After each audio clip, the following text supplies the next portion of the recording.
8 अगस्त की रात 31 वर्षीय महिला डॉक्टर ने अपनी ड्यूटी पूरी करने के बाद अपनी रात की शिफ्ट खत्म की। रात 2 बजे उन्होंने अपने साथी डॉक्टर के साथ रात का खाना खाया।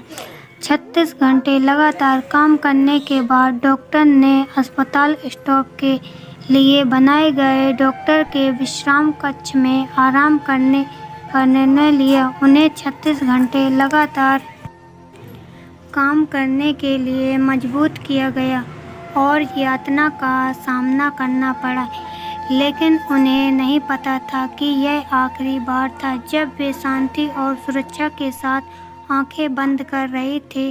अगली सुबह सहायक सुपरिटेंडेंट देवपाल विश्वास ने डॉक्टर के परिवार को सूचित किया कि उनकी बेटी ने आत्महत्या कर ली।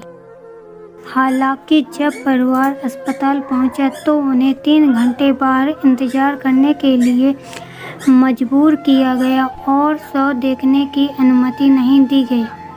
इतना ही नहीं, उसके पेट में भी गंभीर चोट थी और निजी अंगों में खून बह रहा था। उसके पैर 90 डिग्री के कोण पर पाए गए।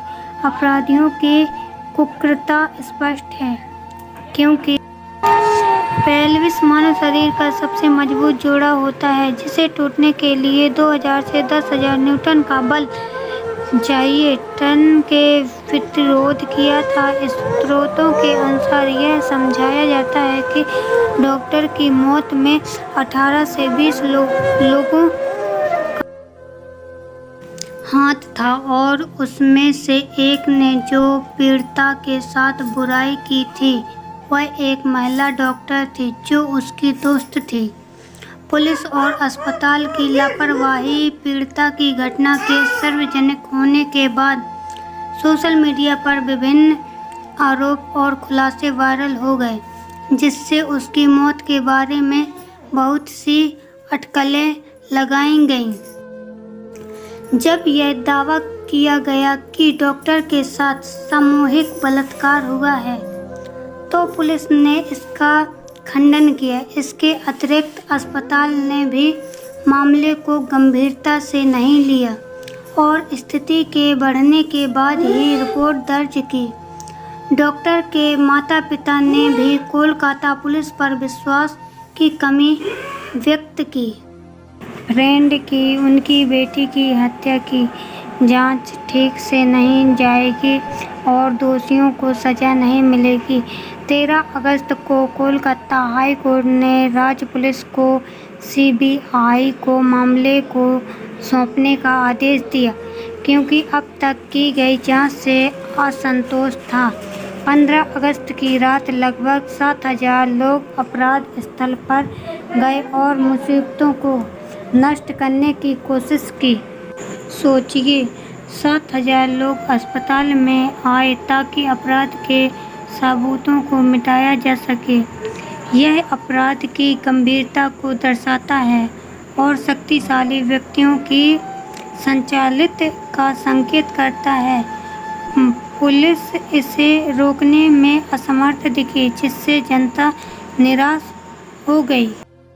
इसलिए हाई कोर्ट ने बंगाल की मंत्री ममता बनर्जी और राज्य पुलिस की भी आलोचना की, जिन्होंने स्थिति को नियंत्रण रखने में विफल रहे, विशेष रूप से जब जनता आसानी से अपराध स्थल तक पहुंच सकती थी। एक संदेह गिरफ्तार पुलिस से संबंध। संजय राय, एक सिविक अस्टिक को पुलिस ने 23 अगस्त तक रिमांड रखा था।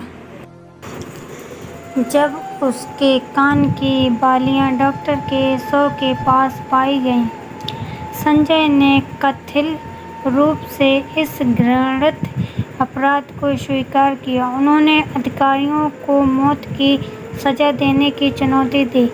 यह कहा जाता है कि संदिग्ध, जो एक पुलिस स्वयंसेवक था, को पूरे स्वास्थ्य केंद्र तक पहुंच प्राप्त थी। वह पहले पुलिस चौकी पर तैनात था और अक्सर मरीजों के लिए एक मध्य स्वास्थ्य के रूप में काम करता था। इसके अतिरिक्त कोलकाता पुलिस ने संजय के मोबाइल फोन पर अत्यधिक पोर्नोग्राफिक सामग्री पाई। संजय, जो पूर्व में एक मुकेशबाज सुरक्षा गार्ड था, पत्नी के साथ दुर्व्यवहार का अपराधी रिकॉर्ड था और उसने 4 बार शादी की थी। संजय कई वरिष्ठ पुलिस अधिकारियों के साथ करीबी संबंधों में था और कोलकाता पुलिस वेलफेयर यूनिट का सदस्य नियुक्त किया गया था, जो आर.जी. कर मेडिकल कॉलेज और अस्पताल में तैनात था। अपराध के बाद संजय ने कातिल तौर पर पुलिस बैरक में जाकर सुबह तक सोया। देशव्यापी विरोध डॉक्टर के बारे में खबर फैलाने के बाद भारत भर में कई महिलाओं ने बड़े पैमाने पर विरोध प्रदर्शन किया। इन प्रदर्शनों का आयोजन इस मामले ने किया जो यह साबित करता है कि भारतीय महिलाएं असुरक्षित स्थिति में हैं।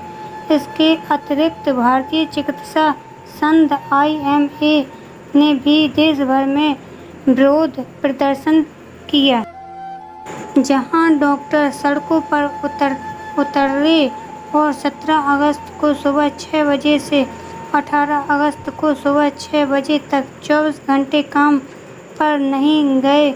अस्पतालों में सुरक्षा बढ़ाने की मांग की। विशेष रूप से महिला डॉक्टर के लिए अधिक दुखद बात यह है कि डॉक्टर ट्रेनी की घटना पहली बार नहीं हुई।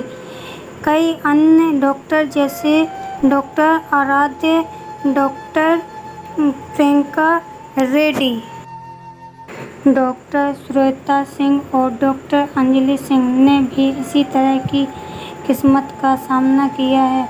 अगर हम भारत में अपराध के आंकड़ों को देखें तो 2022 में 31,516 बलात्कार के मामले दर्ज किए गए थे, जो रोजाना लगभग 86 बलात्कार के मामले हैं।